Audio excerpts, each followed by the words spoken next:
안녕하세요. 오늘은 중년 이후 회복이 왜 이렇게 더딘지, 도대체 왜 그런 건지 시원하게 파헤쳐보는 시간을 갖도록 하겠습니다. 30대 때는 밤새 놀고 아침에 쌩쌩했는데 40, 50대가 되면서 몸이 예전 같지 않다는 생각 다들 해보셨죠? 회복 속도가 느려지는 건 단순히 나이 살 때문만은 아니라는 거 알고 계셨나요? 세포, 너 늙었지?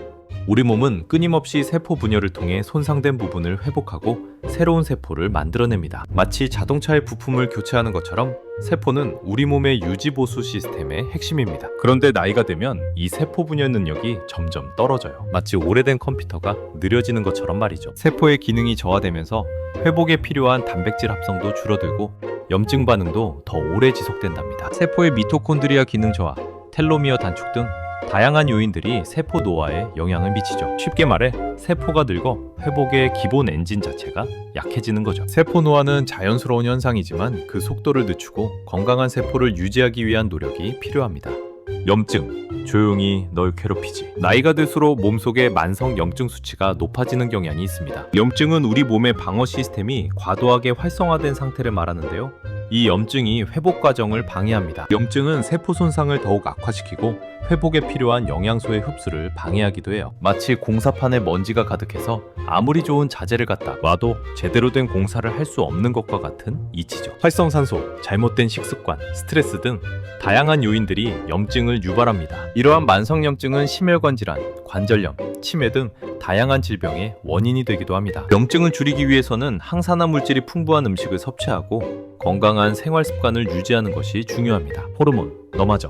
호르몬은 우리 몸의 거의 모든 기능을 조절하는 중요한 역할을 합니다. 호르몬은 마치 우리 몸의 지휘자와 같아서 신체의 각 기관들이 조화롭게 작동하도록 지시합니다. 그런데 나이가 되면 호르몬 분비도 변화를 겪게 됩니다. 예를 들어 성장 호르몬은 손상된 조직을 회복하고 근육량을 늘리는 데 중요한 역할을 하는데 나이가 들수록 분비량이 줄어듭니다. 성장 호르몬 감소는 근육 감소, 골밀도 감소, 체지방 증가 등을 유발할 수 있습니다. 여성의 경우 갱년기에 접어들면서 여성 호르몬인 에스트로겐이 감소하고 이로 인해 뼈 건강, 피부 탄력, 심혈관, 건강 등 여러 측면에서 회복 능력이 저하될 수 있습니다. 에스트로겐 감소는 갱년기 증상, 골다공증, 심혈관 질환 위험 증가 등 다양한 문제를 야기합니다.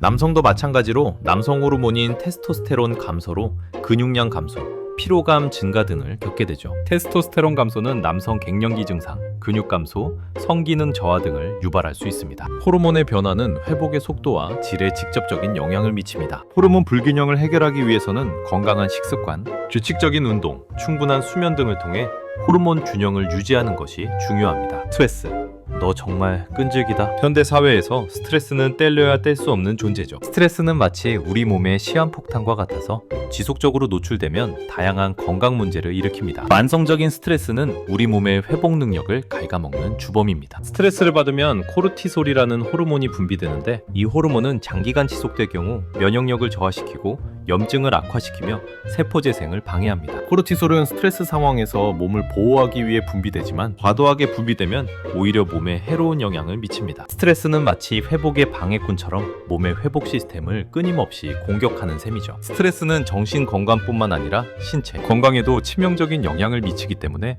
스트레스 관리 능력이 중요합니다. 명상, 요가, 취미 활동, 충분한 휴식 등을 통해 스트레스를 효과적으로 관리해야 합니다. 잘못된 생활 습관, 이제 그만.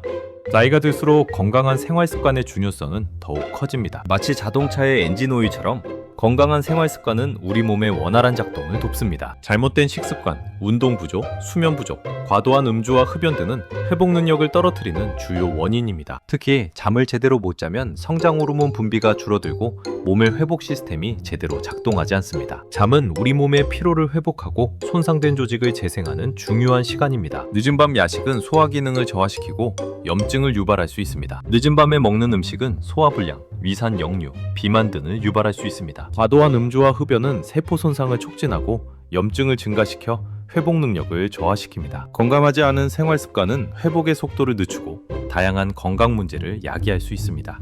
건강한 생활 습관을 위해서는 균형 잡힌 식단, 규칙적인 운동, 충분한 수면, 금연, 절주 등을 실천하는 것이 중요합니다. 그럼 어떻게 해야 할까요? 다행히도 회복 능력을 높이기 위한 방법은 있습니다. 첫째, 규칙적인 운동을 통해 근육량을 유지하고 신진대사를 활발하게 만들어야 합니다. 운동은 근육 강화뿐만 아니라 혈액순환 개선, 스트레스 해소 등 다양한 효과가 있습니다. 둘째, 충분한 수면을 취하고 스트레스를 효과적으로 관리해야 합니다. 수면 부족은 회복 능력을 저하시키고 다양한 질병의 위험을 높입니다. 명상, 요가, 취미 활동 등을 통해 스트레스를 해소하는 것이 좋겠죠. 스트레스는 만병의 근원이므로 스트레스 관리 능력을 키우는 것이 중요합니다. 셋째, 항산화 물질이 풍부한 음식을 섭취하고 건강한 식습관을 유지해야 합니다. 신선한 채소, 과일, 통곡물 등을 충분히 섭취하고 가공식품, 설탕, 트랜스 지방 섭취를 줄이는 것이 좋습니다. 넷째, 정기적인 건강검진을 통해 몸 상태를 체크하고 필요한 경우 전문가의 도움을 받는 것이 중요합니다. 조기 진단과 치료는 건강을 유지하는 데 매우 중요합니다. 너무 늦었다고 생각하지 말고 지금부터라도 건강한 생활 습관을 실천해보세요. 여러분의 건강한 중년 응원합니다. 오늘 영상이 도움이 되셨다면 좋아요와 구독 부탁드리고요. 궁금한 점은 댓글로 남겨주세요. 그럼 다음 영상에서 만나요. 안녕.